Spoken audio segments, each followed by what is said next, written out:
Hi, welcome to another Married to Reselling video. My name's Simon and together with my wife Faye, we resell mainly on eBay and Amazon. Coming up in this video, as usual, are sales from the barn. Whew, that sun's bright, isn't it? But I'm just hot-footing it down to the post office, and I thought we had a really interesting question actually on the channel around sort of scams and stuff, and I thought I'd just read that out and then do my best to remember it whilst I'm driving. It's a 5-minute drive and I might have to maybe speak a bit on the way back. But yeah, the question is, hi guys, can you please do a video on how you protect yourself as a seller in selling items that are expensive, that you sell by the buyer, then claims, but the buyer then claims item. Wow, butchered this, let's go again. Hi guys, can you please do a video on how you protect yourself as a seller when selling items that are expensive, that you sell but the buyer then claims is broken or fake, and when they send it back it's a completely different item. I've been seeing a few other sellers saying it's happened to them. I'm not a professional seller, so I can't afford for that to happen. I'm prepared to fully insure the postage to the buyer, but I'm nervous about them claiming that the item is broken, and yet when they send it back it's a different item. I'm asking about computer games at this time, only just decided to part with them. I can't believe what they're worth right now. Right, so yeah, I suppose, I hope the sound's okay, because we've done a couple of recordings in the car where one time it's all right and then another time it's not, so let's hope it's okay. So, protecting yourself against getting scammed. So I would say, first of all, what's interesting is that eBay are talking about these new buyer protections. Now they're different for a business seller versus a private seller. Don't ask me how they're different, but obviously the buyer protection fee has been introduced for personal sellers. I don't know anything about that other than the fact that they had a fee on. I don't know how it protects you any further. For business sellers, they've been talking about extra protections. No idea what they are, because we're sort of already protected to a degree. But interestingly, I was watching a video today, Ricky Resells, who has been, or in the process of getting scammed with some speakers. Now I don't know the full story, so sorry Ricky, if you're watching, I'm probably going to maybe get this a little bit wrong. But from what I've caught, he sold some speakers, like box speakers, cabinet speakers, or whatever, you know, like a wooden box. And the customer has taken them apart, taken bits out of them, certainly taken them apart, claiming that they don't work. Instead of just sending them back, they've taken them apart.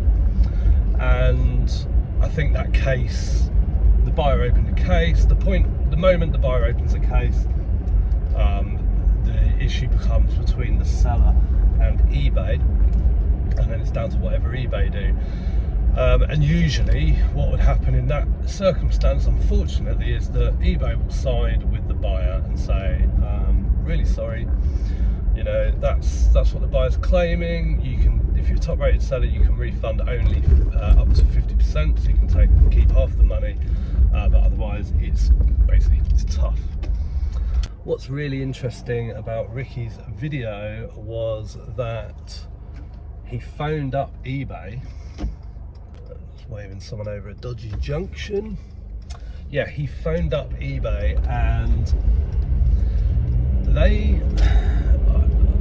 I think he'd opened it on camera, the speakers, but I don't think he'd shown that footage, and I think he's got another video coming out about it. But essentially, he phoned up eBay, and cut a long story short, they said to him, I did catch this on the live, that he would be protected, but he was going to have to wait 3 days. Now what that 3 days was about, I don't know. I think that because they'd like extended the case maybe, and maybe the case can only be, I've had this before myself with dealing with them on Facebook, with eBay on Facebook, they can only really do anything once like the case has gone through, and then it can sort of be appealed or reversed or whatever. I mean, I can't really believe that that's true, but that's what they say. So it'd be really interesting, because Ricky seemed quite confident, I would say, that they're not going to get away with it, and that's brilliant.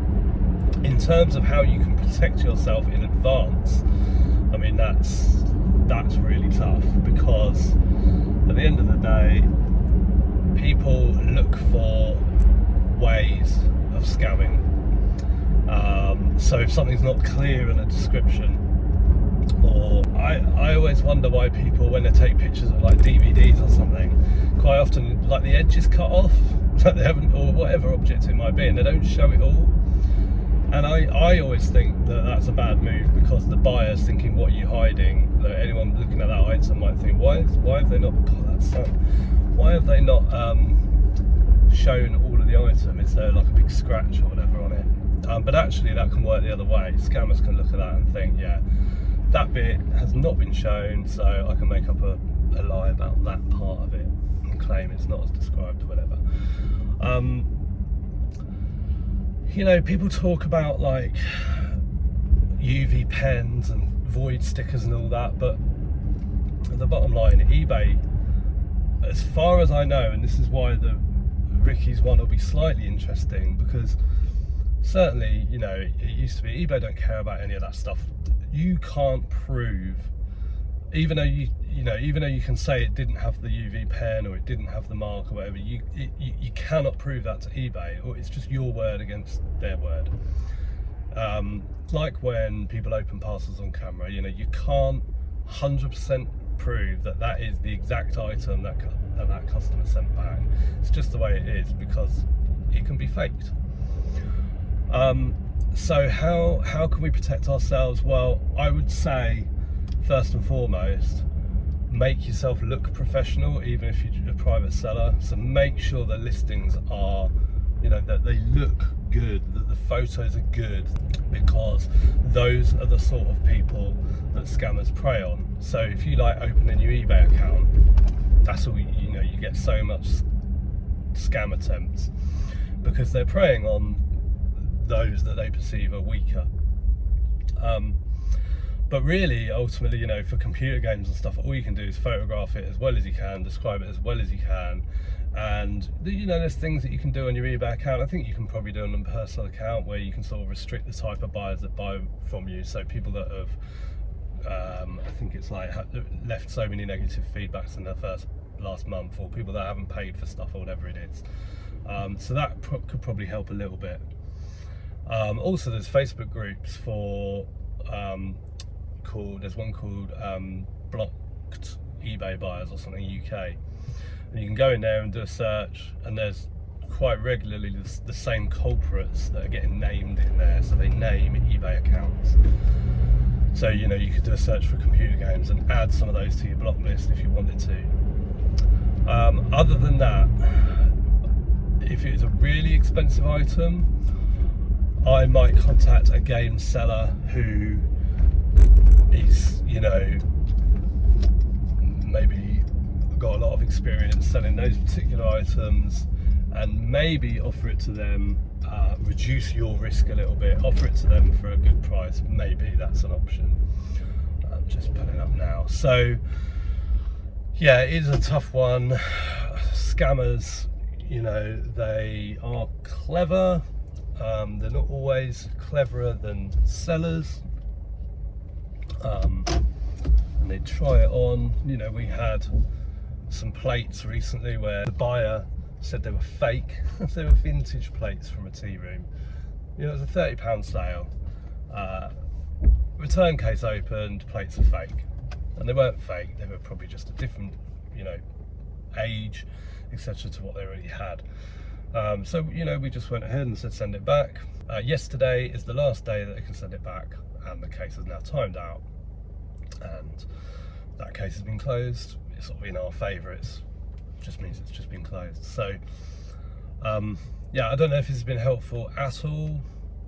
As I said, really interesting to follow what happens with Ricky, because if they do back him on that, that's quite a change in the way they handle things, because usually you just get told best you can do is a 50% refund. So yeah, anyone that's not subscribed to Ricky and following that story, yeah, you might find that interesting. And I nearly forgot, let us know in the comments what tips you've got for avoiding scams.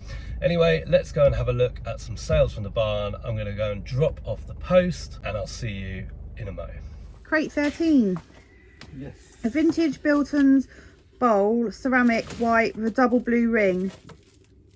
There it is. That cost 40p, took 3 months to sell, sorry, and sold for £9.99 plus post.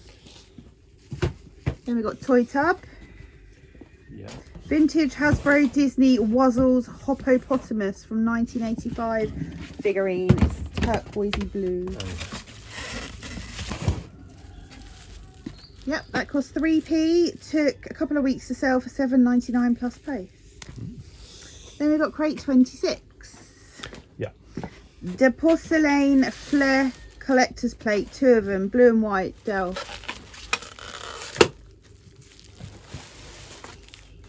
Yeah, they were free and they sold for £7.49 plus post within 2 months. Crate 14. Yep. Vintage Wedgwood Bramble creamer jug. Blue, it's got blackberries or blueberries. Blackberries because it's bramble. That's it. That cost £1.75. That's a tea room purchase. And that took 2 months to sell for £10 plus post. Crate 3. Yeah. Vintage Paul Pottery oval plates. 3 of them in like a mushroom colour. Yeah, they cost 66p. They've taken a year to sell for £6.49 plus post. Then on the table we've got these books. They're vintage Tolstoy. There's War and Peace 1 and 2 and a Penguin Classics as well. They cost 3p for the 3 and they sell for £16.99 plus post within a couple of weeks. And then we've also got this vintage S. Rio Leather Capo di Monte floral centerpiece orchid in basket. That cost 70p and sold for £19.75 plus post. There's someone at the door. Then we've got this key holder, vintage wooden for your door and your house and your back door and everything. That cost £1.50. That took 8 months to sell for £13 and 12p plus post. Then we've got crate 7. Vintage Royal Vale Country Cottage creamer jug and sugar bowl. You got cottages on them. Hey Sneeps. Those? Yep, that's a tea room purchase. Cost £1.75. Took 2 months to sell for £16 plus post. Then we've got crate 25. Yep. Another tea room purchase. Antique Waring and Gillo Limited Rhodian dinner plate, 4 of them. Okay. Yep, they cost £1.75. Took 2 months to sell for £30 plus post. Then we've got 2 Hobgoblin pint glasses. Oh my god. Unofficial beer of Halloween. Should we show those ones later? Yeah, no. Well, I have a feeling because yeah, they're here. 2. Yeah. They were free and they sold for £9.99 plus post within 4 months.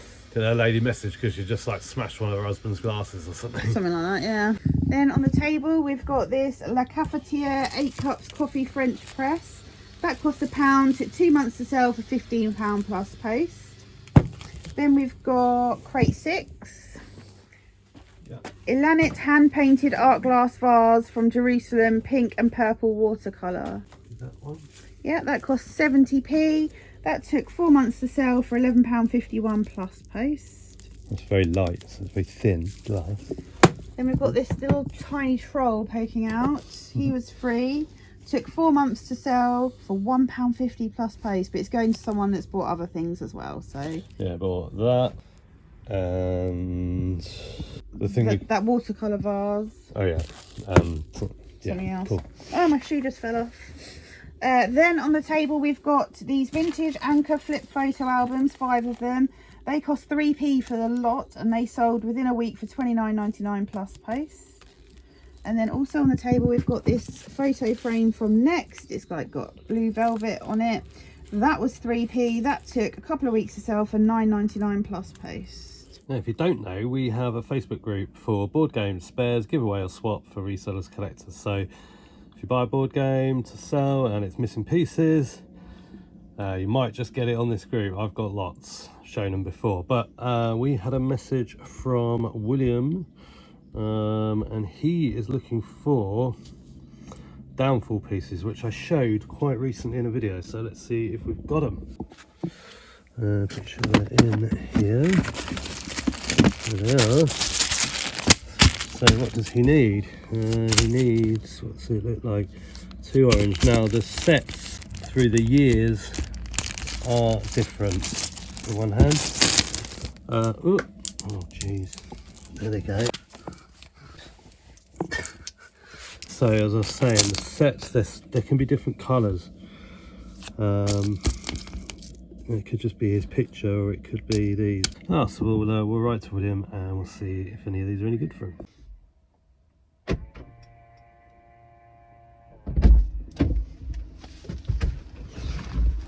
There we go, all dropped off. Okay. My bag split the moment I picked it up out the boot, so I was like hugging one bag, massive bag for life. Thankfully I packaged stuff really well, so there's no danger of things breaking, but I am very, very, very clumsy, which is so ironic considering we sell and I pack breakables all day long.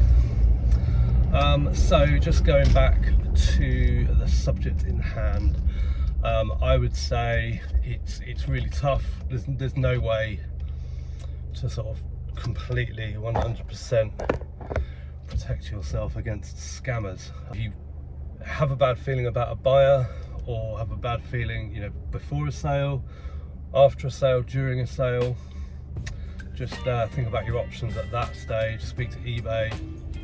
I'd recommend speaking to them on Facebook at eBay for Business. But yes, good luck. I hope you work something out. Well, I hope you enjoyed today's video. We'll be back very soon. See you in the next one. Bye for now. Baby, you give me ice and fire. You're giving me wind and rain. You're some kind of bird.